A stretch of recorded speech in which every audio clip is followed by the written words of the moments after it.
Gracias, Sergio. Gracias por la invitación. Gracias, Cuatro Gatos. Gracias, Artefactos. La verdad que gracias a ustedes por venir. La verdad que un inmenso placer.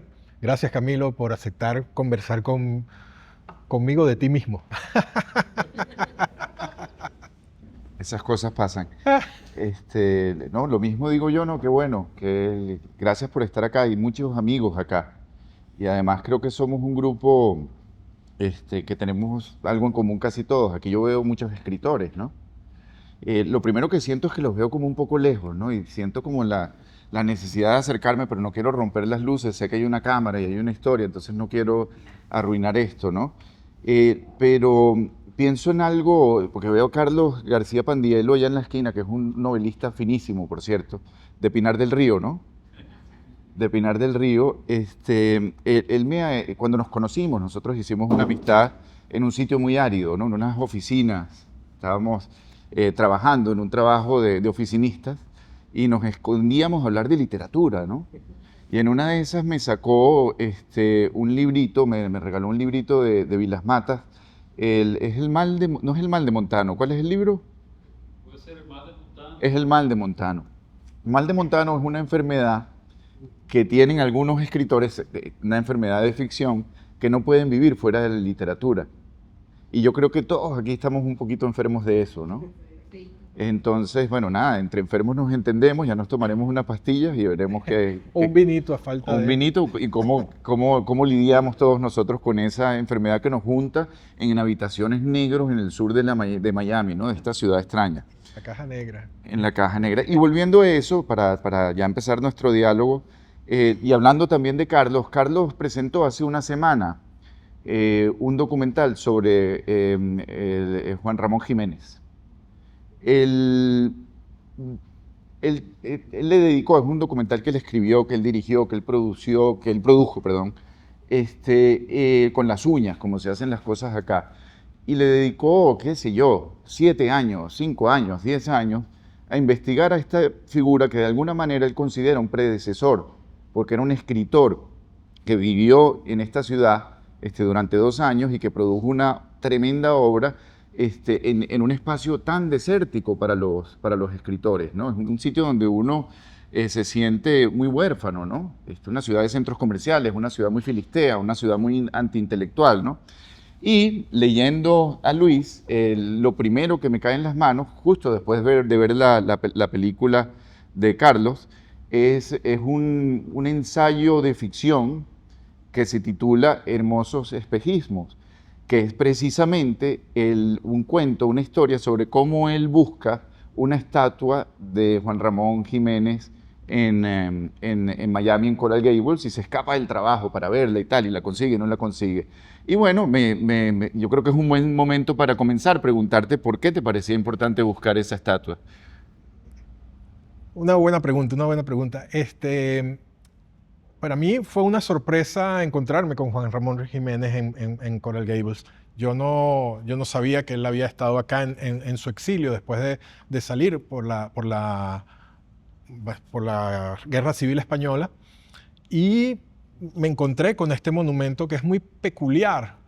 Está ahí en la calle La Giralda, una esquina, es una especie de triángulo muy pequeño donde hay un par de placas que dicen, bueno, que una dice que este es el lugar que él le dedicó su obra, su casa en Coral Gables. Y hay un par de estrofas de los poemas que están en el libro, Cantos a Coral Gables. Entonces, a partir de ahí, bueno, se volvió un poco un punto de visita mía, porque era una esquina muy rara, es una esquina muy rara de la ciudad. En ese momento era incluso más rara porque es en esa avenida que convirtieron ahora en paseo peatonal. Pero cuando yo llegué, estaba en construcción el paseo peatonal. Entonces era muy raro porque estaba la construcción y la esquina. Y entonces ahí, bueno, ahí lo convertí yo en un punto así como de encuentro con una historia que no conocía mucho, porque la verdad que no la obra de Juan Ramón Jiménez para mí era Platero y yo, leída en el colegio obligado. Entonces, cuando me lo encuentro acá, bueno, aquí hay algo que tengo que buscar. Y pasó el tiempo, de hecho, esa misma escena de encontrarme a Juan Ramón Jiménez la incluí en un libro previo, en la novela Si me muero, abre estos archivos. La protagonista de la novela, caminando por Coral Gables, se la encuentra y bueno, esas son un poco palabras mías. Yo, si acaso, Platero y yo. Pero entonces, bueno, regresé a esta situación porque yo me puse a buscar, ok, si este es el sitio donde vivió Juan Ramón Jiménez, aquí debió haber estado la casa, pero obviamente la casa no está, lo que está en un gran edificio al lado. Y me puse a buscar qué quedaba de la casa, de Juan Ramón Jiménez. Le escribí a la asociación, a la fundación Juan Ramón Jiménez, que tiene una sección de Florida, porque le escribí a la fundación del patrimonio de Coral Gables, el patrimonio histórico de Coral Gables, y no tenía mucha idea de qué había pasado, entonces me puse a investigar más, pero una investigación muy estilo Google Maps, a ver los mapas, y entonces, bueno, cuando descubrí que la dirección de la casa de Juan Ramón Jiménez, cuando la pones en el mapa, está en el medio de la calle. Entonces ahí hice... ¿Cómo en el medio de la calle? Está en el medio de la calle porque él vivía en lo que... ¿Una redoma o no? No es el Circle, ¿cómo es que se llama? El Alhambra Circle. Él vivía en el Alhambra Circle en el 124 y ese justo es el momento donde hacen la extensión en línea recta que hoy se llama la Alhambra Plaza. O sea que la casa de Juan Ramón Jiménez la derribaron para hacer la avenida. Esa es mi teoría, nadie no sé si me la pueden confirmar, pero porque entonces cuando tú pones el 124 de Alhambra Circle, no hay edificios, o sea, no fueron los edificios los que lo tumbaron, fue la calle que pasó por encima de él. Bueno, y eso sería un perfecto tema para la segunda parte de tu documental, ¿ah? Sí. Que además va sobre la búsqueda de la casa. Estos señores tratando de comprar una casa que es como una forma de buscar el sueño americano, ¿no? Uh-huh. Es rarísimo lo que pasa con eso, pero se la merece. Sí quedan, disculpen la interrupción, sí quedan dos casas que no llegaron a habitar. La casa que les gustaba a ellos de verdad era la casa de Alhambra Circle. Ah, mira, ese detalle no... 144, pero hay una en Aragón, una casa en Aragón que Juan Ramón la alquilaron, pero no la llegaron a habitar. Y otra que la habitaron una semana. Juan Ramón era un hombre que tenía muchas afecciones nerviosas, muy neurótico, enseguida le encontró dificultades y cosas que le molestaban y decidió regresar a Alhambra. Ese era el lugar que él buscaba. Ese era el lugar. Sí, su casa, pequeña casa Y abajo hay un taller de un dentista. Imagínate. Un mecánico dental. Que se parece mucho a nuestras vidas, ¿no? Sí, claro. De hecho, yo me acuerdo mucho cuando vi por primera vez un ejemplar, porque es un libro pequeñito, de los romances de Coral Gables en el Péndulo, en México, y dije, wow, se puede escribir sobre Miami, y puede ser Juan Ramón Jiménez, ¿no? Pero también, como en esa búsqueda, he encontrado otros figurones que han vivido acá. Me enteré también, precisamente en la presentación tuya, que Tennessee Williams tenía una casa aquí de verano. Robert Frost escribió la mitad de sus poemas en el sur de Miami. Claro, son escritores que no incorporan a la ciudad, o si la incorporan es de una manera muy abstracta en su trabajo, ¿no? Pero hay otros escritores de Miami que sí se han convertido en mi tradición, porque siento que tengo mucho en común con ellos, cada vez más históricamente, por cierto, pero en principio era un asunto estilístico, y son los Marieles, los Marielitos. Sí, Guillermo Rosales, que también me viene por Carlos, yo creo que te debería sentar acá, querido. Sí, y esa novela con tanta ternura y tanta violencia, que es Burning Home, ¿no? Leandro Campa, por ejemplo, esos poetas, esos poemas marginales, esos cuentos rarísimos en el futuro, además. Y esa sensación de orfandad, el mismo Reinaldo Arenas, ¿no? Que yo me lo imagino a veces caminando en la playa, que tiene El portero, que es una novela muy, muy de Miami. Y yo siento que nosotros estamos más cerca de esa tradición, ¿no? Pero cuando tú sientes que incorporas Miami en tu escritura, Bueno, a ver, lo que pasa es que lo que ha leído la gente es Caracas. Y Exacto, vamos a eso es hablar lo un que... poquito de Ajá. geografías y de geografías mentales. En cuanto a Miami, sí, yo tengo una novela que es Mandrágora, que Ujú. trata de ser neutra, y eso, y podemos hablar de estilo en cualquier lado, que todo mi trabajo fuerte, mi cuerpo literario, si se quiere, qué manera de decir las cosas, ¿no? Es- pero mis dos novelas y la tercera que estoy terminando ahora, que son parte de una trilogía, de la que no me di cuenta que me fue saliendo, pero que terminó siendo una trilogía, ocurre toda en Caracas, y en una Caracas además muy específica, que es la Caracas de los años 80, de los años 90, la Caracas de mi infancia y de mi adolescencia, que me sirve a mí de punto de referencia, que es un sitio donde yo me siento muy cómodo, porque puedo inventar sin mentir, puedo decir cosas sin necesidad de investigar tanto, y donde puedo también, y ha pasado suficiente tiempo como para sentirme tranquilo si lo que estoy diciendo no es real, sino verosímil, ¿no? Entonces es un espacio donde además me salen las historias. Pero hay otra novela que están escritas además en caraqueño, un lenguaje muy, muy venezolano, pues, es lo que es. Y tengo una novela que traté de escribir en un lenguaje neutro que tenía que ver con Miami, que es Mandrágora, que es en un ambiente mucho más kafkiano, si se quiere, que tiene elementos de ciencia ficción, pero que me costó muchísimo, ¿no? Y que siento que es como algo que tengo que terminar de desarrollar. Ahora bien, mi geografía es esa Caracas, ¿no? De momento, ¿no? Y es raro, yo no, si bien no incorporo la ciudad dentro de esas tres novelas de las que te hablé, todo lo que yo he escrito lo he escrito aquí. Y Exacto. la mitad de mi experiencia vital es una experiencia de Miami y fundamentalmente americana. Yo soy un escritor americano también. Aquí todos somos escritores americanos también. Y bueno, habrá que ver qué es lo que hace un escritor parte de un país Sí, esa es una buena pregunta. Cuando uno sí. empieza a ser escritor estadounidense? En el sentido de que, bueno,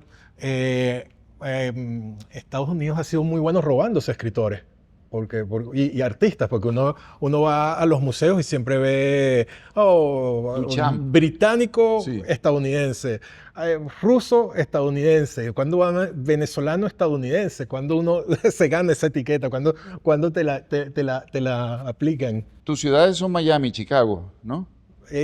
Sí, Miami, Chicago, Y además tienes básicamente. personajes fundamentalmente americanos, Que- que- pero escribes en español pero y escribo en descritos español. desde el lado Ujú. de tu Sí, geografía es diferente, ¿no? mi geografía es completamente distinta y a mí aún así siempre me ha asombrado un poco que desde que me vine para Estados Unidos, Venezuela aparece poco. Aparece como los personajes son venezolanos que llegaron acá y muchos llegan acá casi por, por suerte, por retruque, sin darse mucha cuenta de que vinieron. Entonces siempre hay en algunos de los, de algún momento de las novelas siempre está que surge mi historia como de llegada, pues, del personaje. Y siempre es una especie de huida rápida, antes de que se convierta en una situación existencial más poderosa. Entonces un poco eso, este, mm, quizás porque mi historia de inmigración no es tan dramática, más bien bastante sencilla. Yo agarré el avión y me vine porque yo tenía la ciudadanía desde antes. Entonces nunca aparece ese viaje, que es un viaje iniciático en muchos casos, de reinicio. aparece siempre, siempre está, pero como flojo, ¿no? Como no decisivo. Entonces, los personajes y las historias son de acá, son cosas que me han sucedido acá. De hecho, Aquí no encontrarás a Weeping Sally es una historia que no hubiera podido pasar Perdón, aquí no encontrarás a Weeping Sally, es una novela que viene sobre un mito muy latinoamericano, pero muy americano, que es el mito de La Llorona. Y que está contado, está originalmente escrito, supuestamente, porque en realidad nunca llegamos a saber, por un mafioso de Chicago, ¿eh? Exactamente, bueno, Y esto, es ya va, y familia de esto está mafiosos. escrito por un venezolano y el que reconstruye esa historia a través de las voces de varios escritores y colaboradores de una revista literaria en Chicago, ¿no? En español. Ujú. Que es bueno, un poco la vida que viví en Chicago, porque en Chicago yo llegué a escribir para la revista Contratiempo, que es una institución del movimiento cultural de la ciudad, pero latino, en español, de la ciudad. Y ahí, bueno, eso, encontrarme una situación que yo nunca había vivido en Venezuela, que es las bodas, las sesiones de fotografía de las bodas en las calles. Venezuela, Caracas, en el momento en que yo salgo de Caracas, Caracas es todavía honrosamente la ciudad más peligrosa del mundo, ¿no? En ese momento siempre estábamos arriba de las ciudades más peligrosas de México, Caracas cabeza a cabeza luchando ese puesto, ¿no? Después Honduras nos desplazó, pero llevábamos con mucho orgullo eso. Entonces esa idea de vivir el espacio público para eventos familiares se había perdido. Eso no, las fiestas, las bodas, eran tremendas bodas adentro, las grandes casas de boda de la ciudad es por eso, básicamente. Entonces encontrarme esas sesiones de fotográficas y dije, wow, y yo me sentaba a verlas, yo iba, entonces eso, pero además el clima de la ciudad se prestaba para que más de una de esas sesiones salieran corriendo porque empezaba la neblina, empezaba la lluvia, tormentas. Es una ciudad con un clima muy traicionero debido al lago, ¿no? Y ahí junté las dos cosas con mi background, con mi mochila de historias, y entonces se me ocurrió la idea de la novia viuda del lago, ¿no? Que se aparece en esas sesiones de boda. Pero esa novela tiene además un comienzo, si se quiere, un burocrático, porque fue una especie de propuesta. Un amigo de Contratiempo quería hacer esta historia de los escritores perdidos de la ciudad de Chicago. Y dije, bueno, sí, yo voy. O sea, es como el realismo visceral. Si te dicen, tú entras, ¿no? Entonces, bueno, tengo que fabricar una historia de un escritor perdido. Y ahí junté todo esto que se convirtió en un gran rompecabezas, y por eso la escribí como una especie de rompecabezas, ¿no? Entonces, pero eso no existiría sin Chicago. Y eso es lo que me gusta de esos espacios citadinos, ¿no? Son tu geografía, pero tu geografía además se expande de una manera muy, muy particular, así que no sabes cómo se va a expandir. Entonces a veces me pregunto por dónde se va a expandir esta geografía de Miami en la obra. Yo supongo que para donde te lleve, ¿no? O sea, Sí. sobre qué ciudades escribía García Márquez. La única novela en la que yo puedo pensar de él que no es de Que no es de Macondo ahí, es la de Bolívar y es Macondo. es un... O Sí, sea, digan lo que digan, termina siendo allí, ¿no? sí, Dickens nada más escribió sobre una ciudad y cuando escribió sobre París la metió a Londres también. claro. Joyce no salía de Dublín, aunque estuviera en donde fuera, en Italia, ¿no? Al final, es curioso, ¿no? Porque al final no es solo la geografía, sino el estilo. Es como que la geografía se termina convirtiendo en el estilo. Yo supongo que cuando lo haces bien, ¿no? Cuando llegas a esos niveles, ¿no? Tú lees una página de cualquiera de estos autores y estás leyendo la ciudad, pero también los estás leyendo a ellos, ¿no? Todo se junta. Todo se junta. Ojalá llegáramos nosotros a hacer un tercio de aquello, ¿no? Sí. Oye, hablaste de algo que me pareció interesantísimo, porque creo que estamos rodeados de ello. Hablaste del proyecto de los escritores perdidos, ¿no? Ujú. Una idea muy bolañesca, ¿no? Sí, y bueno, tan bolañesca que recuerdo, él se le ocurrió el proyecto después de haber leído la literatura nazi en América. Exactamente. Y mi Ujú. pregunta es si tú no te sientes un escritor perdido también, y si ustedes no se sienten escritores perdidos, pero escritores perdidos en el medio de la casa, escritores perdidos en el medio de todo. Aquí escribimos, siento yo, que la vida literaria es muy anónima, ¿no? La escritura, si la escritura es de por sí individual, en Miami lo es muchísimo más, ¿ah? O sea, nos despertamos en la mañana, Claudia se levanta y tiene que llevar a la niña al colegio, ¿no? Y tiene que ver con qué pagas la renta, que por cierto es otro de los temas tuyos, el dinero, ¿no? Siempre está Y ahí. la literatura siempre está allí, y además no le importa nada, y nada más a la inmensa minoría, ¿no? Que está acá. Sí. ¿Por qué sigues escribiendo? Esa es una gran pregunta, porque ¿Para qué sirve la literatura? no lo sé, y por eso la escribo. Bueno, Ese, y la pregunta es un poco cliché, pero quiero hablar de otro cuento tuyo en el que relatas cómo, trabajando en una librería, te sentabas los martes a ver, con muchísima angustia, a organizar las cajas de los libros que había que destruir, sí. porque todos los martes había que destruir libros, ¿no? Ujú.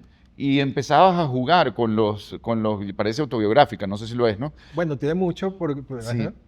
¿Perdón? No, no, sí, adelante, dale. Bueno, no, y es eso, no solo para qué sirve la literatura, que Sí, es una pregunta muy abstracta, pero qué bárbaro, qué metáfora tan fuerte esa de la destrucción de los libros y las revistas todos los martes del vendedor de los libros, ¿no? sí, Que me sí, recuerda esa otra imagen que hablamos de Trolpe, un novelista del siglo XIX, un novelista de segunda, por cierto, se suponía, sí, que se imaginaba una torre de libros inútiles gigantesca, ¿no? Porque publicaban mucho, ¿no? sí. Bueno, esa idea de los demasiados libros, ¿no? Que es eh, muy común en la literatura. Este, uno, no sé, uno nunca siente tanto desasosiego por los libros no leídos que en una librería, sobre todo si trabajas en ella, ¿no? Porque uno los está moviendo, los está cambiando de lugar y uno sabe cuáles no se están vendiendo y cuáles no se van a vender y siguen ahí, tú los sigues viendo y eso genera mucho, mucho desasosiego porque además uno, bueno, como escritor uno dice, ese es mi libro también, ahí va a estar mi libro. Y va a seguir ahí, va a seguir ahí, ¿no? Entonces es una situación muy, eso, yo nunca he sentido tanto desasosiego por el libro que en la librería. Por eso yo estoy completamente en desacuerdo con lo que dice esa frase tan famosa de Borges, de que el paraíso es una especie de biblioteca. No, el infierno es una biblioteca. El infierno es la biblioteca, pero los libros cerrados, además que no los puedes leer todos. Entonces ahí es donde está el infierno. Es todo lo contrario, ¿no? Entonces esa idea me acompaña y trabajando en Barnes Noble, uno tiene una ventaja competitiva muy interesante en Barnes Noble, que debido al mal pago por hora, la competencia por el puesto es con muchachos recién salidos de bachiller, ¿no? Están en los primeros años de universidad o en los últimos años del bachillerato. Entonces uno, con un poquito menos de pelo, por supuesto, simplemente con ponerle un poquito de cabeza a los sistemas, los arreglaba. Mira, si ponemos los libros que llegan primero de último, hacemos que salgan más fácil todos. Oh, wow, qué bien, ¿no? Entonces yo quedé en la parte de distribución. Yo estaba ahí metido todo el día abriendo cajas, sacando, distribuyendo para que fueran ta. Entonces a mí me tocaba estar pendiente de que llegaban a llevarse las revistas. Entonces era un momento sumamente desagradable porque era cuadrar las cajas, ordenarlas para que se las llevara el camión de destrucción de documentos, porque además era eso, una compañía que destruye documentos. Su trabajo es destruir documentos. Entonces, bueno, entregaba la librería. Y siempre me recuerdo una serie. Me recuerdo de la serie, pero no me recuerdo del nombre. Es un drama coreano, una soap opera coreana, una telenovela coreana, que es en una editorial, se llamó en inglés algo así como, bueno, en español, traducido rápidamente, El amor es un bestseller, algo así como y no es buena, no es una buena telenovela, no es la mejor telenovela coreana que he visto, más bien es una de las peorcitas. Pero es en una editorial y hay un momento en que hay un proceso de destrucción de los libros, de las devoluciones. La editorial recibe de las librerías las devoluciones y, bueno, hay que destruirlas. ¿Por qué? Porque no las puedes poner a circular en el mercado de segunda mano, porque tu editorial necesitas vender de primera mano, ¿no? Y ese momento es muy, muy, muy interesante. Entonces eso siempre me ha acompañado, esa idea de que trabajar con los libros es destruir los libros.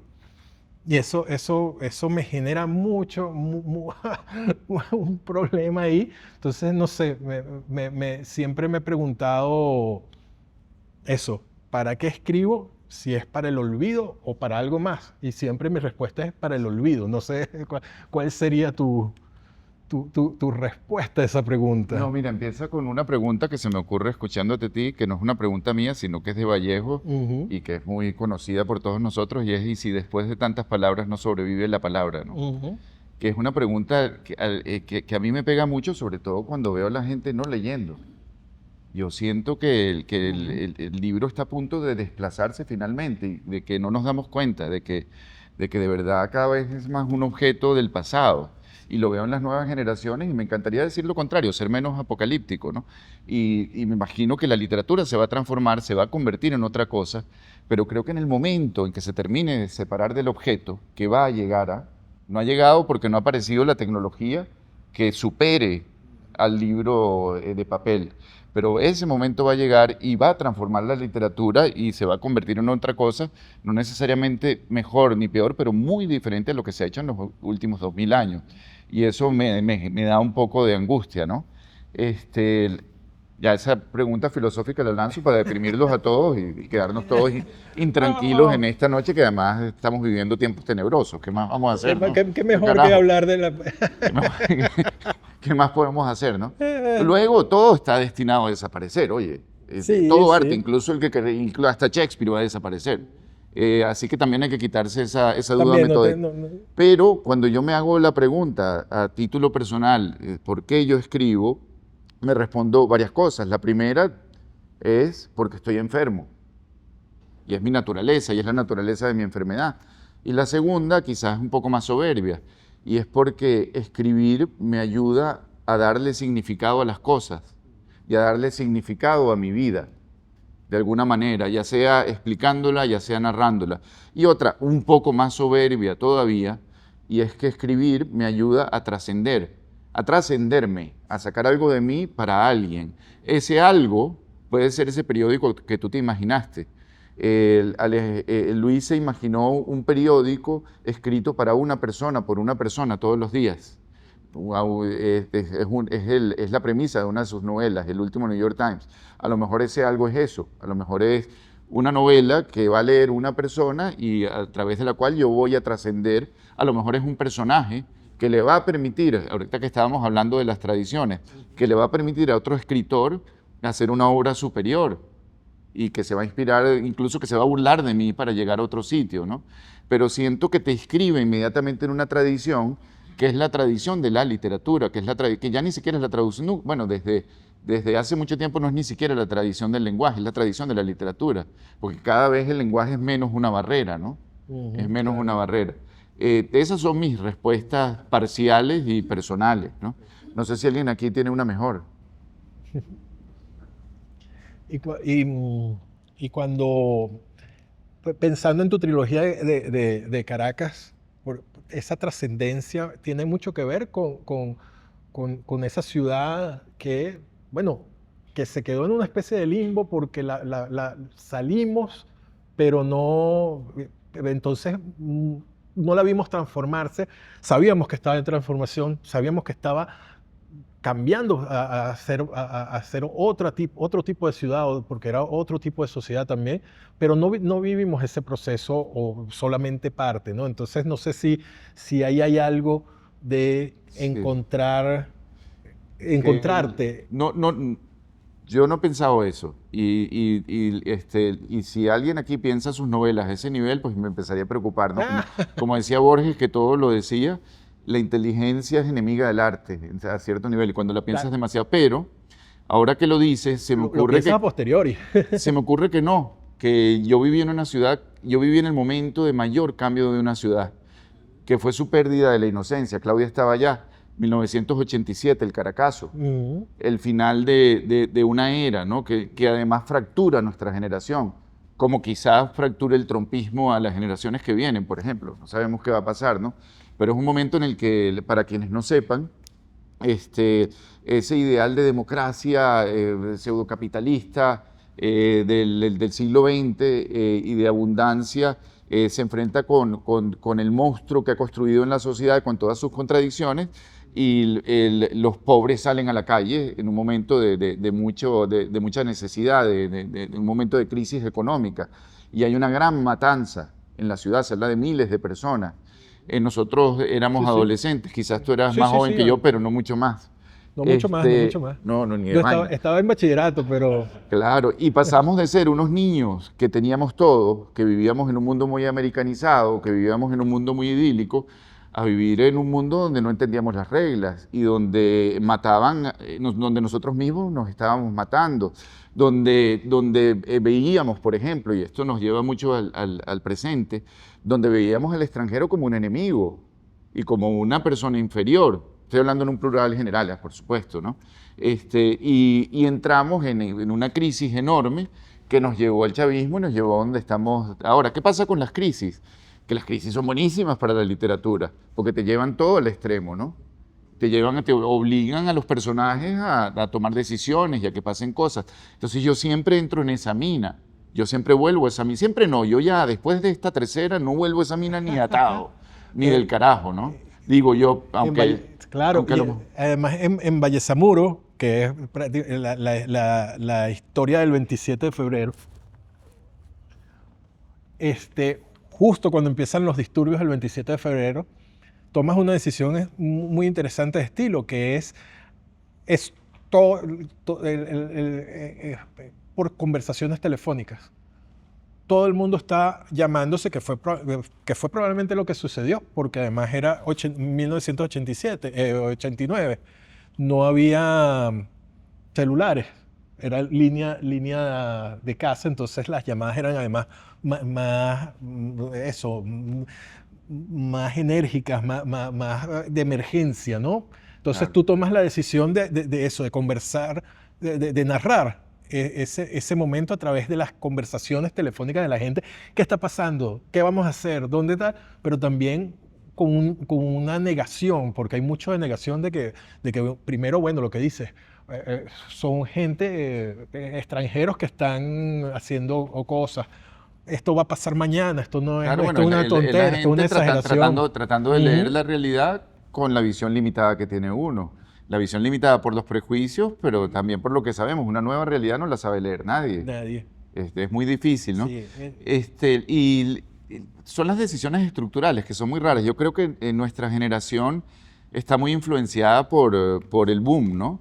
Y por los modernistas literarios. A nosotros nos encanta, y a mí, por ejemplo, estructuralmente, quizás porque fueron las primeras novelas que me impresionaron, no necesariamente las mejores, pero una novela que me pegó mucho y que me ayudó y que me enseñó a tomar riesgos con la estructura. Fue Una noche de invierno, un viajante, de Calvino, De por Calvino. ejemplo, ¿no? Que cambia de registro Sí, sí, cómo no. constantemente, ¿no? Sí. Pero hay otra que es un poco pavosa y está mal visto hablar bien de ella hoy en día, que es Rayuela, ¿no? Claro, no, es que Rayuela, exacto, es estructura Y cuando pura. tú trabajas novelística, la estructura es todo, porque es la forma del rompecabezas, ¿no? Es el mapa del rompecabezas que tú vas llenando de alguna manera, ¿no? Y a mí, yo tiendo a buscar estructuras fragmentadas y a estructuras que tienen como altos dramáticos. Las llamadas telefónicas me dieron eso en ese momento, no las volví a utilizar, ¿no? No las ha vuelto a utilizar, Sí, ¿no? ¿no? Tú también trabajas con estructuras fragmentadas, ¿no? Sí. Y trabajas mucho con la novela, la obra dentro de la obra, ¿no? Ujú, sí.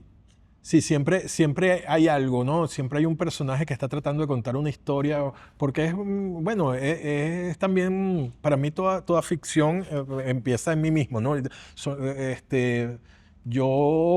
Me tiene que interesar el tema para abordarlo, pero una vez que me interesa el tema, me pregunto cómo voy a hacerlo realmente interesante. Sí. Un poco, porque no sé, siento que las ideas que se le ocurren a uno, que está siempre buscando cosas y temas y leyendo por acá, leyendo por allá, no necesariamente sean atractivas para la gente. Entonces, en un momento en que empiezo a escribir, digo, ¿cómo puedo contar esta historia que me sorprenda A ti mismo. a mí mismo?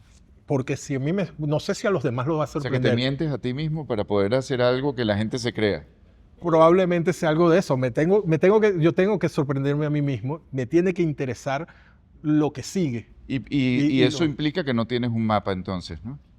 Generalmente tengo recorridos, pero siempre estoy buscando. El mapa se construye en el recorrido.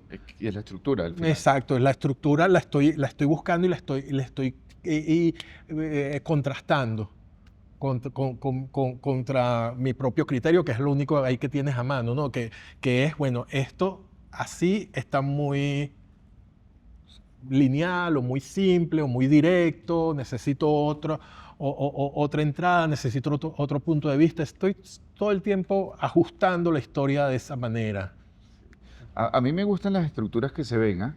Como los edificios en los que les ves los aires acondicionados y ves planta abierta, que se ¿cómo es? pusieron tan Sí. de moda en los 80, ¿no? Cuando inventaron Sí, los lofts y con ahora a es Simón Bolívar, la Universidad Simón Bolívar, que era todo planta. y a mí me gusta imaginarme que mis libros son un poco así, que no hay nada escondido, que no hay nada escondido. Bueno, a mí también, y no es por un libro, es por una película. Yo siento que la mirada indiscreta, la ventana indiscreta de Hitchcock, aquí está todo. El señor no se puede mover y va a ver el crimen.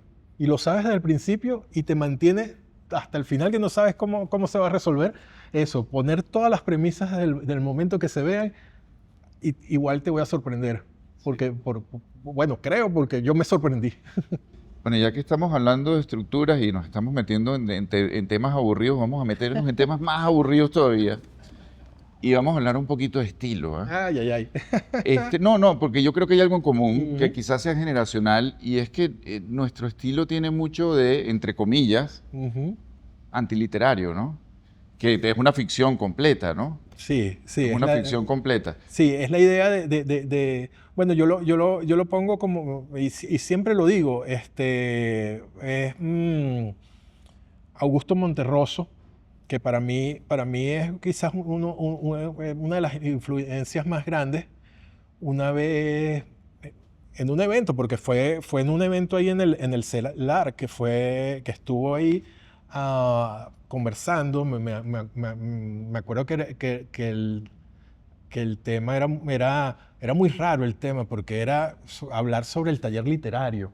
¿Y para qué tú vas a poner a Augusto Monterroso a hablar sobre el taller literario? Ni él mismo se lo creía, ¿no? Entonces decía, esto es para coordinadores de talleres, para participantes de taller y público en general. Y Monterroso lo primero que dice, bueno, yo he sido coordinador de taller alguna vez, participante de talleres varias veces y público en general muchísimas veces, ¿no? Entonces ahí bajó el tono del asunto, pero él decía, yo escribo tachando. Y eso me quedó como frase leitmotiv, ¿no? Escribir tachando. Yo escribo limpiando la frase, limpiando lo más posible la frase. ¿Y qué es una frase limpia? No lo sé. porque al final uno tiene que decir lo que dice, un poco al estilo... Es una respuesta muy, muy poética. Bueno, es que es un poco, es Rafael Cadena, Sí. el ars poética el poema, Que cada palabra pese. que cada palabra lleve lo que dice. Lo que dice. Ese es el otro. Claro. Cada palabra tiene que llevar lo que dice, no la adornes. Claro, y en literatura Flaubert. Y otra vez hablando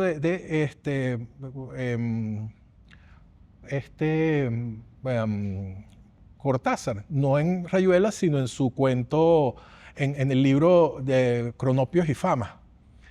No es es sobre la familia, no me acuerdo cómo se llama la familia, todos los cuentos que hace de la familia, que él habla de la familia, que ellos son muy honestos, muy serios. Ellos, por ejemplo, a la prima que tiene una cintura muy ancha, tal, no le dicen cosas horrorosas y horribles, muy grotescas, como decirle la ánfora etrusca. Nada, no le decimos esa cosa tan ordinaria. Nosotros le decimos la culona.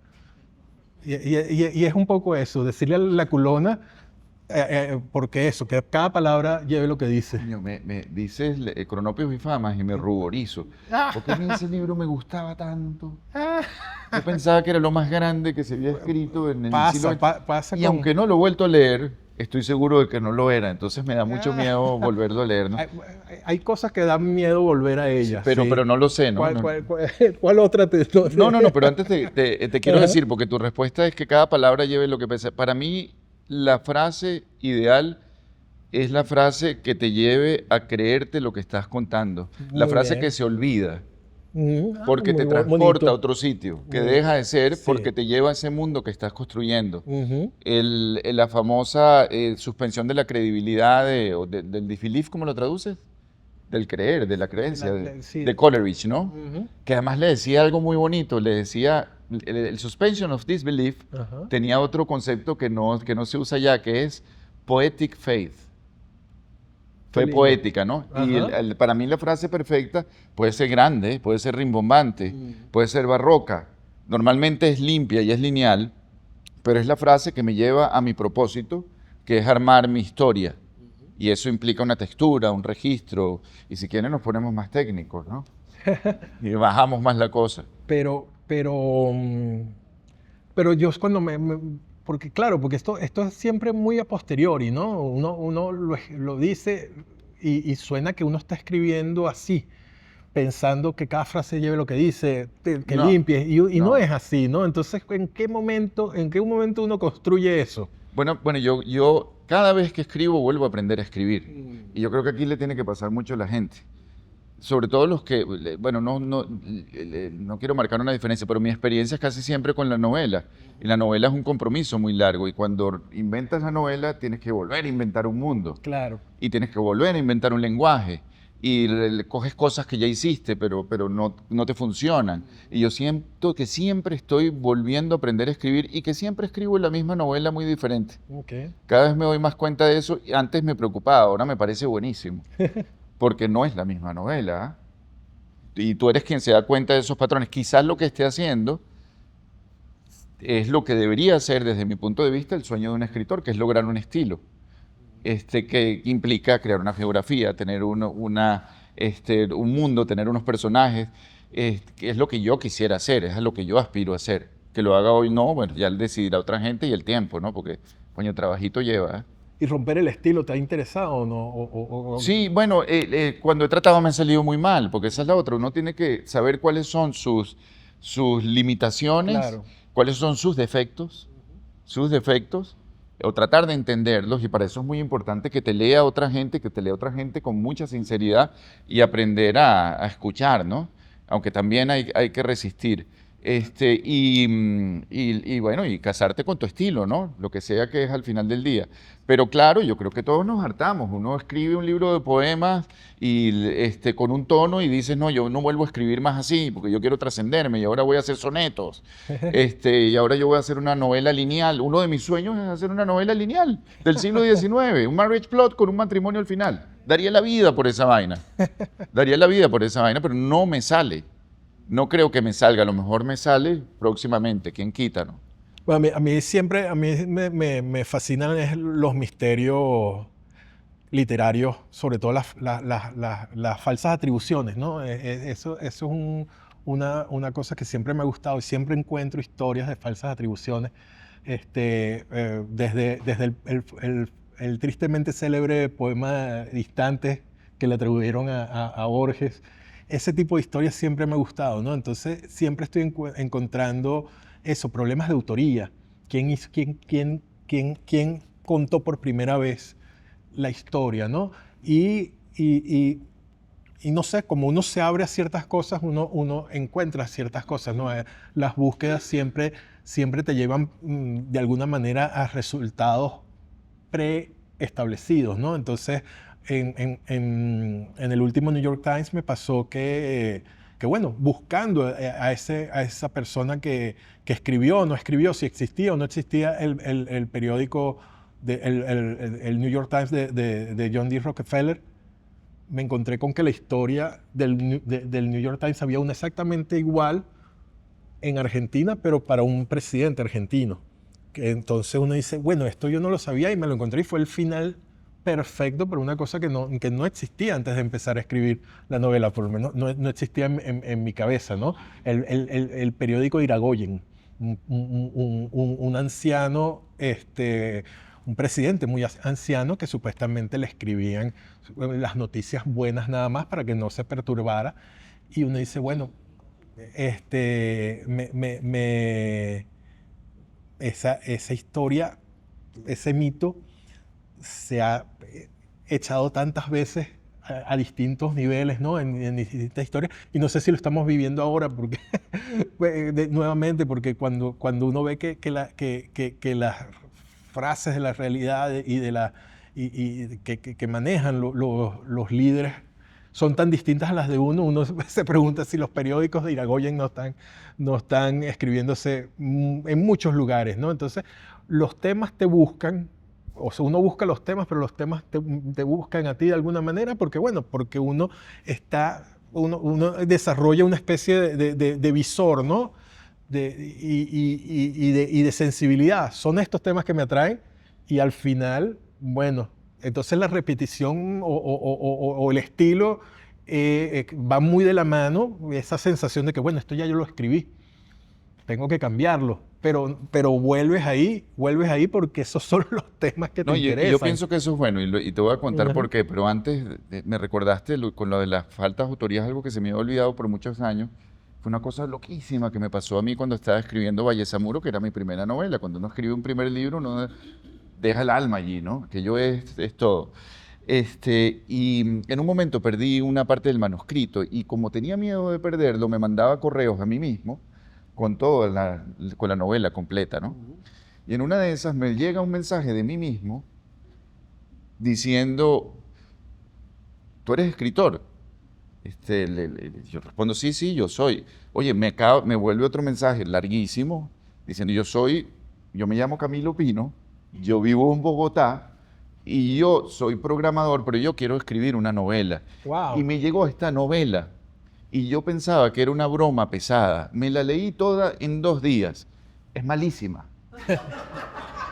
Ese correo yo lo tengo. Tú estás loco. Además, a ti te da miedo escribir. Goodbye. ¿No? Absolutamente loca. Camilo Pino se atribuyó o sea, el primero pensaba que era su propia novela, después pensaba que era una broma. Y bueno, al final tenía razón, era malísima, ¿no? Pero eso no lo has escrito. No, eso es un recuerdo, no, pero hay otro que me lleva al punto que estabas haciendo, y es que también escribiendo Vallesamuro, yo tenía una frase en la novela, no recuerdo cuál era, una frase más o menos compleja, de 2 o 3 líneas, y leyendo un blog de un escritor venezolano que estaba escribiendo sobre otra cosa, me encuentro con la frase exacta. Exacta, era una descripción que no tenía sentido que estuviera allí. Okay. Y entré en pánico. Dije, coño, primero esos miedos de escritor principiante, me van a robar la idea, me robaron la idea, no tengo la idea, como si la idea fuera la novela. Absolutamente idiota. Sí. Pero con el tiempo, en la medida en que terminé de escribir, me di cuenta de lo contrario. Eso era un signo de que estaba conectado con correcto. un momento. Porque no era una frase mala. Si hubiera sido una frase mala, estaba jodido. Y uno no debe preocuparse si hay cosas que están escribiendo otros que se parecen mucho. Te debes preocupar por una pregunta más difícil de responder y es si es algo bueno o es algo malo. Que siempre es muy difícil de responderla, claro. Y muy jodida, ¿no? Al final, la única medida que uno tiene a mano es uno mismo, que era lo que venía diciendo, que, bueno, si me interesa a mí, no sé si le va a interesar a los demás, pero me tiene que interesar a mí por lo menos. Y algunos lectores en los que confiarás, ¿no? Claro, pero incluso a los lectores me tiene que interesar primero a mí para yo entregárselo a los otros. Porque uno anda peleando con la inseguridad y la seguridad absoluta. Por un lado tienes que creer en lo que haces completamente, ¿no? Y estar dispuesto a matarte con cualquier crítico. Claro. Pero por otro lado tienes que escuchar y ser modesto, ¿no? Es tan raro ese viaje, ¿ah? Sí, pero es tan raro, pero bueno, es el viaje de todos, cada quien lo llevará a su manera, ¿no? ¿Y tú te haces acompañar por algunos lectores? Yo tengo un anillo de lectores de confianza que me leen y después lo voy ampliando hasta el momento en que empiezas a tratar de editar y Claro, llevarlo. otro. Bueno, pero ese es el anillo último, pero sí tengo un anillo de confianza, claro. ¿Y en qué momento le puedes entregar eso a...? Cuando leo algo y siento que está listo, o cuando estoy bueno, absolutamente exacto, mamado y no quiero saber más nada de aquello, Cuando ¿no? ya sientes que está listo, es que... Claro, sí, por eso yo siento eso, ¿no? ¿Y tienes a un lector ideal en mente o...? No, jamás en la vida. Jamás en la vida. Y hablando de finales, yo no quiero aburrir mucho a la gente aquí, ¿no? No sé, pero hay un tema del que yo quiero hablar antes de irnos de verdad. Y es un tema que está parte de la literatura, pero que yo creo que es muy, muy importante porque va a afectar toda nuestra literatura. Y es lo que está pasando con los venezolanos en los Estados Unidos y con los artistas en los Estados Unidos. Y el tema no es necesariamente el problema de los venezolanos, sino el miedo que yo estoy sintiendo. Me estaba hablando de eso antes de sentarme acá, el miedo que estoy sintiendo como venezolano, el miedo que estoy sintiendo como artista, el miedo que mis periodistas están sintiendo en este momento, cómo me está afectando personalmente y cómo siento que va a afectar mi obra. Ahora a mí me da miedo, esa es la palabra, decir ciertas cosas en público, escribir ciertas cosas. Hasta he llegado a pensar que pueden buscar el pasaporte y quitármelo. Y encontrarme con esos miedos de los que venía escapándome es muy, muy duro y muy cruel, ¿no? Y me digo a mí mismo, coño, es el momento de sentir lo contrario, ¿no? De ser valiente, de hacer las cosas, de escribir las cosas, ¿no? Y simplemente, porque sabía que me iba a encontrar con un poco de enfermos de literatura aquí, quería confesarlo. Y quería compartirlo, y quería manifestarlo, y quería también expurgarlo, ¿no? Expurgarlo, de alguna manera tirarle un exorcismo, porque creo que es un momento muy importante para que cada palabra diga lo que tiene que decir. Que no es lo mismo que hacer política, porque eso es otro tema, pero no nos queremos aquí pasar 3 días, ¿entiendes? Pero es un momento en el que la palabra tiene que pesar más. Y en el que el arte tiene que pesar más. Y eso va con el tema de la utilidad. Tenemos una responsabilidad como autores, como creadores. Incluso aunque sintamos que nuestro alcance sea poco o mucho, es una responsabilidad de decir las cosas y correr riesgos. Hay que correr riesgos. Aunque uno no los quiera correr, uno sabe que los va a correr. Entonces eso, ser fiel a lo que tienes que decir. Yo siento que hay que hacerlo. El problema es que sí, en estos momentos yo siento que no sé si lo que tengo que decir está a la altura del momento. Y eso es lo que más me está costando ahorita. Que ¿Sabes? Yo quiero hablar de unos temas y no sé si los... Bueno, y no puedes supeditar tu literatura a la realidad, y mucho menos hacer Claro. política con la literatura, porque termina uno haciendo panfletos y no se trata de eso, ¿no? No. Pero yo creo que el momento nos va a empujar a algo. Una de las cosas que yo me imagino que van a pasar es que vamos a ver mucha ciencia ficción. Vamos a ver Claro. mucho trabajo que te permita distancia para contar las cosas como son. Muchos planetas de los simios. Nuevos planetas de los simios, ¿entiendes? Muchos comentarios sobre la realidad a través de alegorías, ¿no? Como se hacía en la antigüedad, para que no te matara el rey, ¿no? Sí, sí, sí. Vamos a llenar el mundo a través de fábulas de animales, ¿no? Pero no sé a dónde vamos, pero sí siento que estamos en un momento de muchísima represión, de muchísima censura, y que corremos el riesgo de autocensurarnos, y esto es como una súplica: no nos censuremos No censuremos. y seamos fieles a nuestra obra, que es lo único que nos queda, ¿no? Sí, y bueno, es un momento incluso para pensar la obra desde ese punto de vista, desde el alcance que puedas tener, porque permite reflexiones interesantes. Yo no sé, yo lo pongo un poco, hay un cuento que no he publicado, que viene, que lo publicaré por ahí, de un escritor de opinión que le dicen que es colaboracionista del gobierno. Y él dice, pero ustedes han leído mis columnas son todas contra el gobierno. No, pero tú eres un colaboracionista, yo no voy a tu presentación del libro porque ese libro es papel toalé, porque tú lo que haces es escribir a favor del gobierno. Y yo siempre he escrito en contra del gobierno. Básicamente ese es el drama del señor. Y a veces me pregunto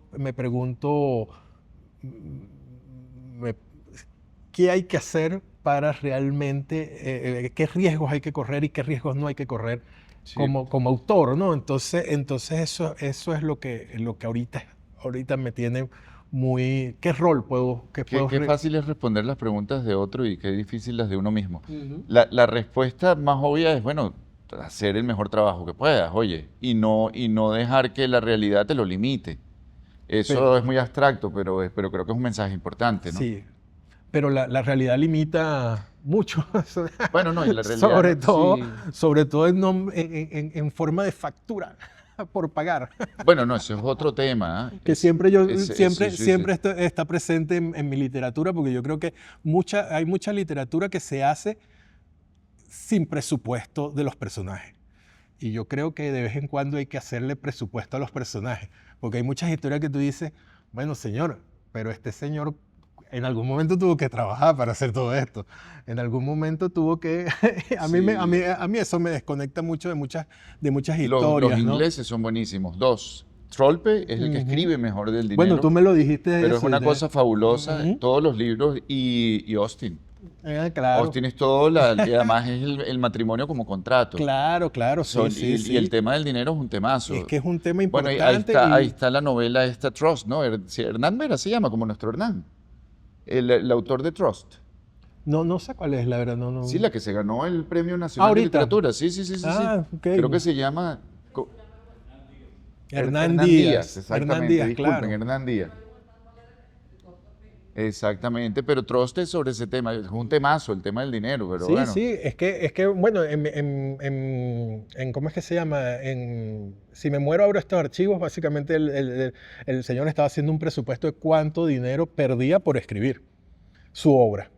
Porque en ese momento no estoy produciendo dinero para la casa, estoy escribiendo mi obra. Entonces marcaba, ok, si escribí 2 horas de mi obra, entonces estoy perdiendo $30 la hora, $60 perdí. Las memorias de Trolpe tienen creo que es al final, tienen un presupuesto de toda la plata que hizo en la vida con los libros, y está como obsesionado con aquello. Lo vendí por 2.000 libras, y son novelas buenísimas. Pero lo que quería decir en el fondo es que ese es el drama de todo el arte, querido. Sí. Ese es el drama de todo el arte, de la poesía, de las artes plásticas, de la literatura, de la novela, cómo vivir de aquello, cómo hacer para que la vida no te lo coma.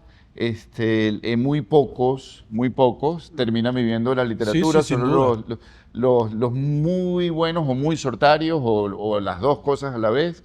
Y la respuesta es: estamos jodidos, querido. Estamos jodidos, viviendo en tiempos jodidos. Sí, y yo no sé cómo salir de eso. Si alguien aquí tiene una fórmula, por favor, siéntese acá y yo me pongo de rodillas y abriré los brazos de par en par. Eso ayuda, sin duda. Y bueno, yo creo que a ver, como para cambiar un poco el registro, ¿qué estás leyendo ahorita? Ay, ahorita estuve leyendo a un autor, Camilo Pino, para... Coño.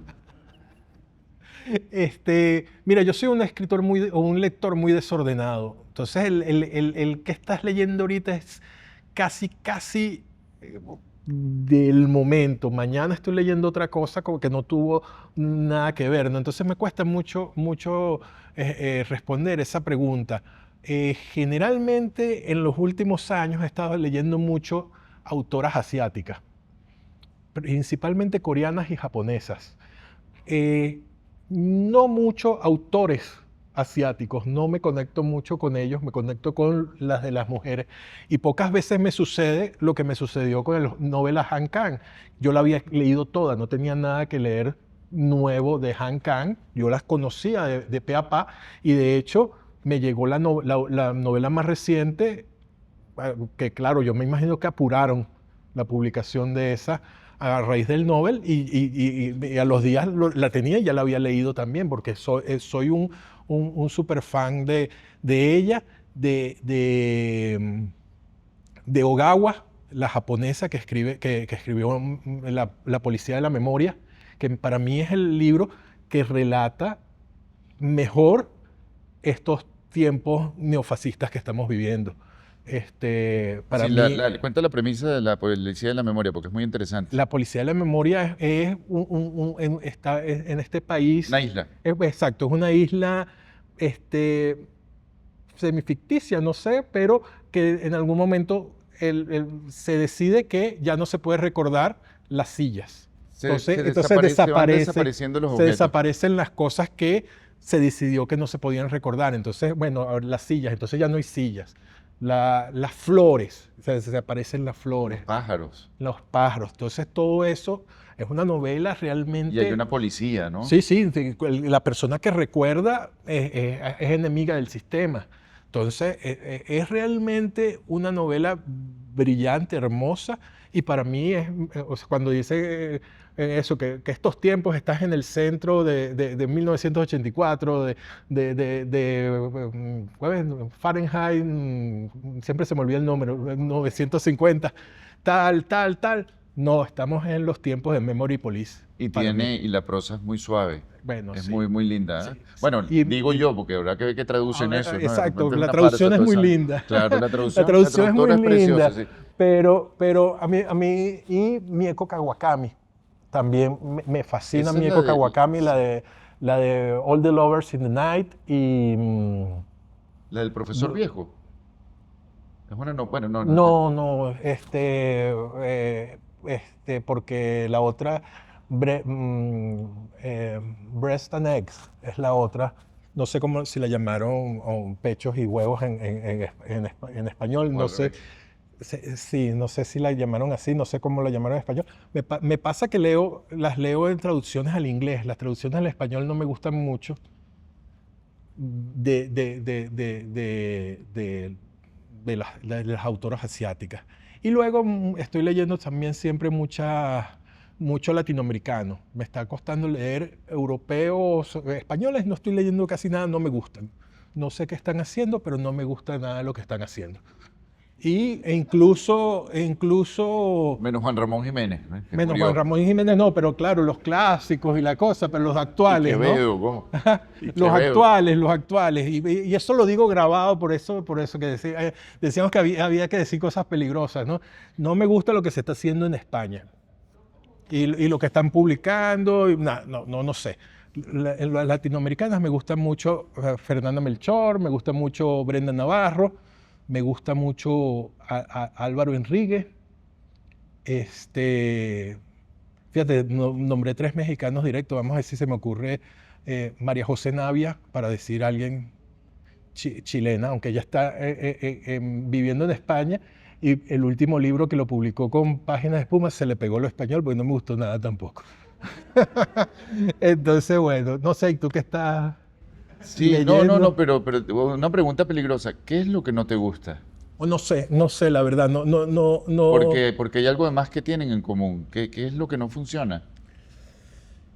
Yo no sé porque puedo compararlo un poco con el mercado. Yo creo que es un asunto, a uno le llegan los autores del mercado literario principal, ¿no?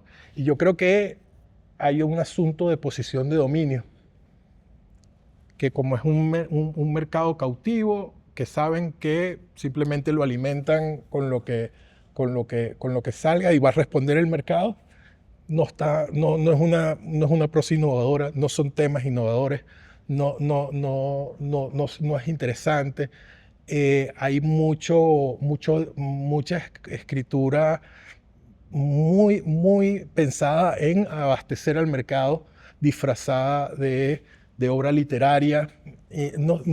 Pero sí, es un poco eso, que es muy comercial, pero de una manera yo no me gusta usar mucho la palabra comercial porque, bueno, porque yo no leo... Literaria con L mayúscula.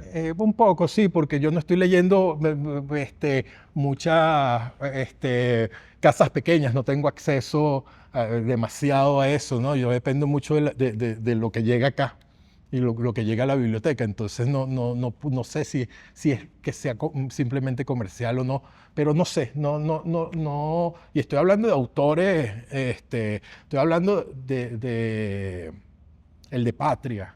O sea, estoy hablando Aramburu, a mí me gustan los cuentos de él, ¿ah? Bueno, los cuentos, fíjate que no los he Y leído. Lo con voy a dar Patria la no tengo oportunidad. mucho problema, pero bueno. No, bueno, pero es eso, el niño de Aramburu, no. El que ganó en el Alfaguara, que leí hace poco, que de hecho lo tengo ahí para devolvérselo a Douglas. Para quemarlo, sí. Los alemanes, no, tampoco. O sea, son muchas cosas y mucha producción de latinoamericanos. ¿Y qué más detestas? No, vamos a ti, No, a no, ti, no, a no. ti. ¿Y estás viendo algo? Porque no Viendo solo lectura, estás viendo algo interesante, alguna cosa. Babylon Berlin. La serie la estoy viendo, voy por la temporada 3. Me parece que es además ideal para leer en estos tiempos, para ver en estos tiempos, porque bueno, Sí, está muy la buena. primera secuencia vale el viaje, ¿ah? Sí, Vale sí. el viaje de esa serie. Ujú. Yo ahora estoy leyendo a un... Es rarísimo, ¿no? Porque hay autores que tú tienes libros que tienes guardados y que no abres, y que abres y dices, esto no sirve, y después vuelves.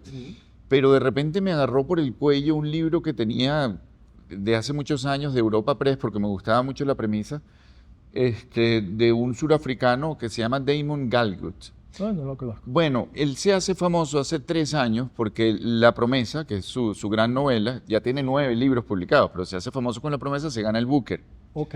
La novela que tenía guardada se llama Una habitación desconocida. Ok. Él narra 3 viajes de mochilero en su juventud, parece una premisa tonta, pero el estilo me agarró por el cuello. Tiene eso a lo que yo aspiro, a esa idea de que de verdad te lleva a un mundo y un mundo lleno de fuerza dramática, de verdad. Y además un mundo diferente, ¿no? El mundo de Sudáfrica, es un tipo que viaja por África, por países africanos. Es gay, por ejemplo, pero no es un pero, narra la experiencia gay de una manera muy original, guardando cierta distancia que te acerca aún más, ¿no? Escribe sobre la locura, y tiene esa cosa, claro, es inevitable, pero pasa, me lleva mucho a Coetzee, por la limpieza del lenguaje y por la fuerza, ¿no? Sí. Pero lo siento como más poético. Y de ahí salté de La habitación desconocida, salté a La Promesa, que es el libro grande de él que estoy comenzando, que tiene una premisa que podría ser latinoamericana. Es la historia de varios funerales, y la premisa es que en el primero de los funerales la madre de una familia de hacendados blancos muere y le promete a la negra que la cuidaba regalarle una casa. Ok. Y obliga a toda la familia a que le den la casa, una casa dentro de la hacienda. Y a través de esos 4 funerales va contando cómo buscan excusas reales para no darle la casa. Y cuando le dan la casa, según tengo entendido, ya la casa no existe y ya no le interesa, ¿no? La premisa es muy fuerte y se parecen mucho a nosotros, ¿no? Casualmente había leído la Policía de la Memoria antes, Ujú. y a mí me cuesta mucho la literatura oriental, ¿ah? Ok. Me cuesta mucho, pero por ahí sí pude entrar, aunque me costó un poquito, ¿ah? En algún momento lo sentí como preciosista, hay una cosa ahí como Probablemente, un sí. poco pseudo-kafkiana. y como muy pensada, que digo, coño, Bueno, ya para eso leo a Kafka ya, que ya lo he leído, ¿no? sí, pero es eso, quizás hay un poco demasiado apego a esa idea, como a ese mundo distópico, entonces de pronto, no sé, pasa mucho con las obras distópicas, que están muy en que funciona el mecanismo y pierden frescura. Pero es estupenda, es Pero me extraordinaria, parece que sí. no lo niego, pero bueno, para balancear un poquito y Ah, meterle más leña al fuego. Y acabo de ver que me encantó y pensé que iba a odiar completamente, porque después de Antonioni nadie puede hacer el gato pardo bien, ¿no? Pero acabo de ver la serie y me pareció extraordinaria. ya está, ¿dónde fue En que la viste? Netflix, En además, Netflix. que es muy Ujú. raro. Y me pareció extraordinaria, entre otras cosas, porque hacen algo que es muy raro. Es una adaptación que es fiel y es buena. Es muy raro que las adaptaciones fieles sean buenas, porque tú cuando cambias una Sí, obra de sí, arte de claro, medio, se convierte en otra cosa. Y en este claro. caso tienes una novela, bueno, que es mejor que las otras dos, pero probablemente podría ser la mejor novela del siglo XX. Podemos pasar una noche discutiéndolo, pero estoy seguro de que alguien la defenderá. Una película que podría también ser una de las mejores películas del siglo XX y una serie al nivel de aquello. Que estamos El- hablando de palabras Estamos mayores, hablando de sí. palabras mayores, de verdad que Sí. sí. Por cierto, es sobre una época de cambio durísimo, muy parecida a la nuestra de una manera muy diferente. Y bueno, yo creo que con eso llegamos al final, ¿no? Aplauso, aplauso.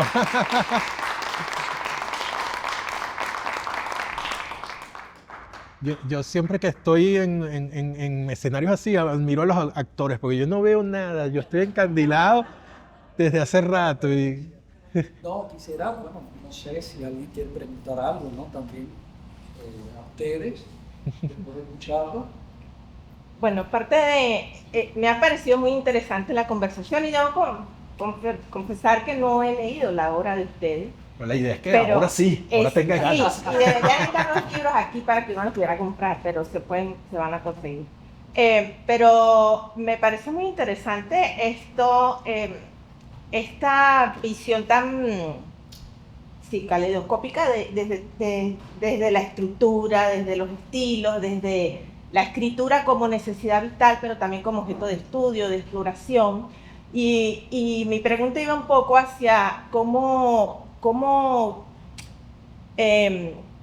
ese mecanismo se adapta a la vida corriente y real en un contexto que para mí es un déjà vu como venezolana, como seguramente le pasa a los cubanos, que escapamos de situaciones para no volver a vivir las mismas cosas y nos estamos enfrentando a los mismos miedos, nos persiguen. O tal vez siempre han estado en esos sitios y somos nosotros los que vamos a donde ese miedo habita, ahí dormido, ¿no? Y quisiera saber cómo la realidad, o sea, fuera de la esfera literaria, eso permea y se amalgama ahí en lo que ustedes están haciendo. Y si hay, eso va hacia un interés, digamos, de resolverlo como una necesidad vital simplemente, aparte de la aspiración estética y literaria, o tiene la intención de verdad de generar otra cosa, un impacto diferente, de superar ese miedo más allá de la vida real y de la literaria, porque ahí todo confluye como una sola esfera de existencia. ¡Wow! ¿Quieres comentar algo? Tomar el vinito primero. Sí. No, bueno, ok, estás abstracta, así que me voy a poner abstracto. Todo artista traduce a un lenguaje una realidad. Ese es el trabajo del artista. Y hacer símbolos de algo que existe, ¿no? Mi objetivo, visto desde una manera, qué palabrota, filosófica, pura, es transformar mi realidad en un objeto hermoso. Y hermoso no significa bello, ¿no? Eso es lo que yo creo que hacen todos los artistas cuando lo explicas cuando lo tratas de explicar filosóficamente, si se quiere. Ese acto es un acto mental y también es un acto físico, en el sentido de que te come la vida porque te come la cabeza, ¿no? Y te la va comiendo poco a poco. Para mí es mucho más un acto estético que un acto psicológico. Yo no escribo para sentirme mejor, ni quizás sí para entender más las cosas, pero escribo por el objeto en sí, al final del día. Y creo que en eso no me diferencio de un Pollock que tira la pintura en el piso y está construyendo una cosa. Yo supongo que el señor Pollock se sentaría y vería aquello y diría, coño, yo lo que dije fue esto y tal, y tendría razón, ¿no? Quizás lo que te quiero decir es que es muy intuitivo todo, y que para mí es más un oficio artesanal. No sé si te estoy respondiendo, querido. Bueno, desde el punto de vista práctico, del día a día de uno, el, el trabajo artístico, el trabajo literario en este caso, es una especie de, muchas veces funciona como una especie de, de refugio de la realidad, porque tienes que parar la realidad para poder dedicarte al oficio, al arte. Por eso el estudio es importante, el estudio, el sitio donde escribes, el sitio donde trabajas, tiene que haber algunas, por eso los escritores son mucho de rituales. Yo nunca he estado en una situación donde pueda hacer un ritual de escritura, porque siempre he escrito contracorriente de la vida. O sea, siempre le he robado trabajo al trabajo, siempre le he robado tiempo a los estudios. Hubiera sido mejor estudiante si no hubiera escrito, de pronto hubiera tenido algún ascenso, ¿sí? No me votaran tanto en los laid-off, no caería tanto en laid-off si le dedicara menos tiempo a mi literatura y más al trabajo, de pronto ese tipo de cosas, ¿no? Entonces uno fabrica esa especie de refugio, pero no es un refugio que pueda estar aislado de la realidad, porque la realidad siempre está ahí. Y hay momentos en que la realidad te agobia, ¿no? Y hay momentos en que puedes trabajar sin problemas a pesar de esa realidad latiendo afuera, y hay veces que no. Y bueno, hay que de alguna manera incorporar o asimilar eso, porque somos hijos de nuestro tiempo, y si los tiempos son tenebrosos, probablemente tengamos miedo. Si los tiempos son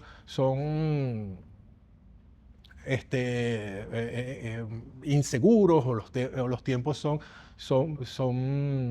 de mucho de incertidumbre, era la palabra que estaba buscando. Bueno, probablemente eso se refleje en el trabajo de uno, ¿no?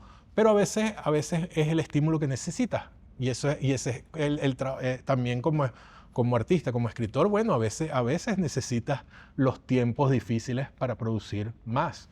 ¿Quién sabe, no? Entonces no hay una respuesta de cómo cada quien en ese momento estará incorporando lo que necesita incorporar y tratando de abstraerse de lo que necesita abstraerse, ¿no? Sí, y una advertencia, porque lo que dijiste estuvo muy bueno.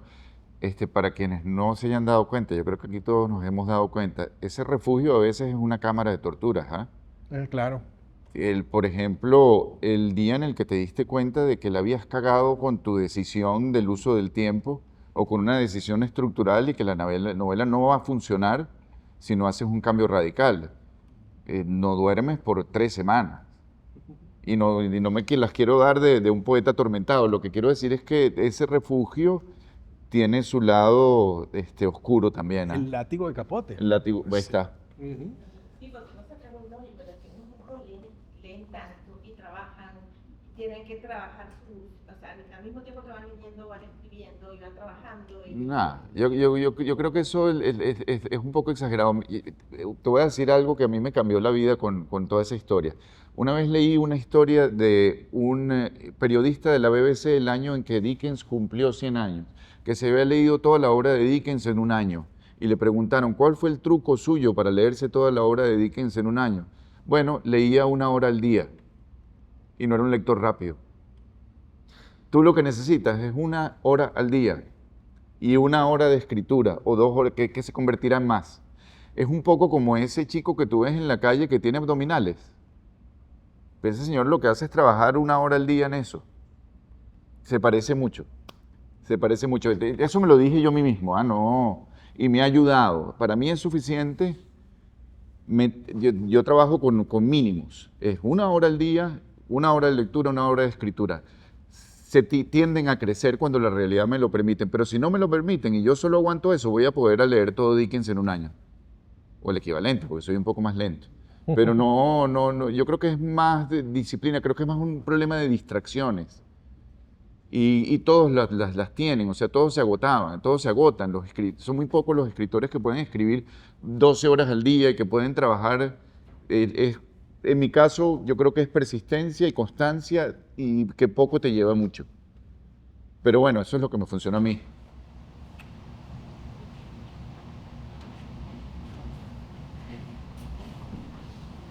Camilo, te agradezco mucho traer el tema de la realidad política, sea cual sea, y cómo responde uno los escritores a eso, porque a mí me angustia profundamente en este momento y también tengo miedo de todo eso que no queremos hablar nunca porque es incómodo.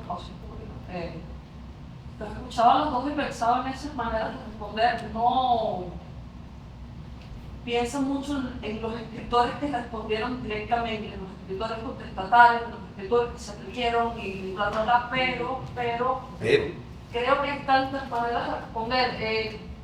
En pleno surgimiento del Tercer Reich en Alemania, Thomas Mann empezó a escribir Los Seis Hermanos, agarró un fragmento minúsculo del Antiguo Testamento y lo convirtió en 4 tomos de la genealogía y la cultura del pueblo judío, donde se burla de ellos, donde los alaba, donde todo hace todo. Creo que lo importante es estar abierto a recibir esa realidad y a transformarla en otra cosa. No tiene que ser contestataria, no tiene que ser directa, no tiene que cambiar el mundo, simplemente tiene que... Qué bonito lo que dices, que lo que estás diciendo es que esto es un acto contestatario completo y que es lo que hay que hacer. Habrá quien sea político, habrá quien no lo sea, pero es un momento para que esa pregunta de Vallejo se responda en positivo, que sobreviva la palabra, que sobreviva la imagen, ¿no? Y ese es el trabajo de nosotros, ¿no? No fue pensado en Thomas Mann como voy a escribir la genealogía. No, pero era lo que sabía hacer. Era lo que sabía hacer, claro. 30 años, estuve escribiendo las 20 novelas a 4 tomos. Qué impresionante como volvemos a esos escritores, ¿no? Mann, Zweig, Levy, o sea, y cómo ese tema es tan presente ahorita. Necesita distanciamiento también para escribir sobre esas cosas. O sea, Levy escribió también después. Y se terminó matando. Se terminó matando. Y yo prefiero no escribir una línea y vivir una vida normal, querido. Pero claro, Levy escribió la primera casi recién salido de Auschwitz, Bueno, pero después volvió y volvió. El informe, ¿no? Tiene un informe apenas salido que es durísimo. Exacto, que es durísimo. Y no tuvo otro tema. No tuvo otro tema. Bueno, ¿cómo puedes tener otro tema después Eso de es esa también verdad, cómo puedes tener otro tema.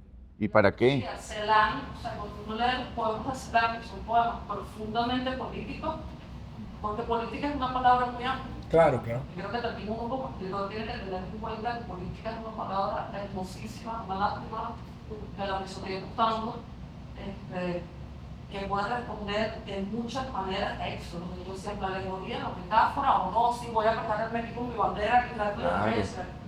Pero Bueno, y... O Amantoba y No, y la posguerra, ¿no? Claro, y la literatura política es la mejor literatura también. Virgilio, un texto por encargo, coño. Y por encargo con un plan de un emperador, de Octavio. O sea, es una cosa loca, ¿no? Todo depende del respeto al objeto que está al acto artístico, ¿no? Y seguir escribiendo. Y es un refugio, pero que también es una cámara de tortura. Ahora, hay a quien le gusta, ¿no? Además, contar los hechos cotidianos también van a ser un mensaje, aunque no hablen directamente de política. Totalmente. Cuando vos cuentes lo que le pasa a tu vecino, o el que se fue, o el que lo llevaron, o el que no está, o el que no llegó, o lo que fuera. Claro, Chekhov, Munro, a veces dicen más sobre una sociedad que cualquier escritor propagandista. Ujú. Quería comentar, efectivamente es un tiempo bien difícil y preocupante, pero por ejemplo para mí como escritor, hace muchos años, desde hace mucho tiempo son preocupantes. Ahora no se está hablando de la cultura de la cancelación, es un tema que se ha olvidado, pero hace 4 o 5 años para los escritores hombres se convirtió en un gran problema difundir su obra y que fuera aceptada. Ahora estoy escribiendo una novela que la estoy terminando. Hubo muchos momentos que yo decía, ¿por qué estoy escribiendo esto? Si probablemente no la van a querer leer o no la lean en los concursos. Si la mando a concursos no la van a premiar o no la van a... Porque la estructura que había en ese momento también era de rechazo, o sea, de falta de libertad. O sea, son tiempos que, o sea, entiendo que estamos viviendo un momento difícil para mucha gente, están pasando cosas tristes para mucha gente, pero este estado de cosas viene también desde antes. Si no escribías de una forma, si no le respondías a una línea prácticamente editorial, el futuro como escritor estaba era una interrogante, era incierto. ¿Sabes a quién le oí yo una defensa de tu argumento, pero durísima, además, durísima, no me lo podía creer? A Mariana Enríquez. Durísima, decía lo mismo y me llamó más la atención porque si alguien se benefició de esa política fue ella. Y es importantísimo decir esas cosas, uno siente que no puede decir muchas cosas, tenga razón o no, tenga un motivo o no tenga un motivo, tenga esas cosas hay que decirlas. Yo recuerdo haber estado en una presentación de una novela tuya, creo que era Mandrágora, y una persona se paró y... Ah, sí, me dijo que era una novela misógina, ¿no? Y claro, le dije, claro, los personajes son misóginos. No puede ser de otra manera. Y es verdad, muy amiga mía, por cierto, y la quiero mucho.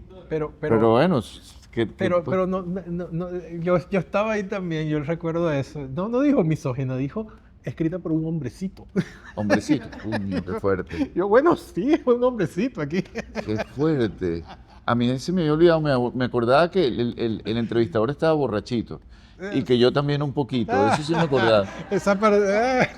De eso sí me acuerdo, ¿no? Pero no me acuerdo de quién era el entrevistador, la verdad. Hombrecito, claro, bueno, somos sí, todos hombrecitos. Me dio la sensación de que era escrita como por un hombrecito. Yo, bueno, sí, bueno. Sí, no sé, sí. Quizá tenía razón, pero al final del día la gente confunde mucho a los personajes con el autor. Y cuando eso pasa, el autor lo que tiene que sentir es, coño, lo logré. Digo yo, ¿no? Pero bueno, ¿quién es uno, no? Se puede separar. ¿Quién es uno? Pero esa es la pregunta de siempre, ¿no? ¿Se puede separar tan fácilmente el autor de la obra cuando leemos tan biográficamente? Sí, no. Sí, yo creo que sí. ¿Qué sabe uno de los autores de la antigüedad? No, sí, bueno. Absolutamente nada. Pero le generamos ¿Cuántas cosas que escribe uno que son idealizadas o proyecciones o deseos o miedos de cosas que son todo lo contrario de lo que eres tú? Sí, no, sin duda. Lo que pasa es que la tentación es muy fuerte y la forma de leer es muy biográfica. Es muy biográfica y además forma parte de la imagen del escritor. Yo todo eso lo entiendo, pero es un error fundamental. Aquí estamos entre escritores, o sea, uno no es sus personajes, aunque uno sea sus personajes. Sí, no, en el momento en que conviertes, como decía Wim Wenders, que las historias no existen, en el momento en que en que estás escribiendo, ya estás transformando la estás realidad, transformando la ya realidad. cambiaste. ¿Mm? Ya estás transformando la realidad y depende de tu estilo, la transformarás más o menos. Pero es que como quién puede, la idea del realismo es una falacia. Tú no puedes, el espejo de Solá no existe. ¿Cómo puedes tú atrapar la realidad en palabras? Eso no existe. Estás creando otro símbolo que nosotros decidimos que era la realidad, punto. Y porque es lineal, porque es descriptivo, porque es objetivo, entre comillas, objetivo de qué, de lo que se ve. ¿Qué es más real, Dostoyevsky o Solá? Coño, yo creo que Dostoyevsky. Joder, eso sonó bien, ¿eh? No, te quedó Anoten un y silencio agarren. así. No, déjame pensar.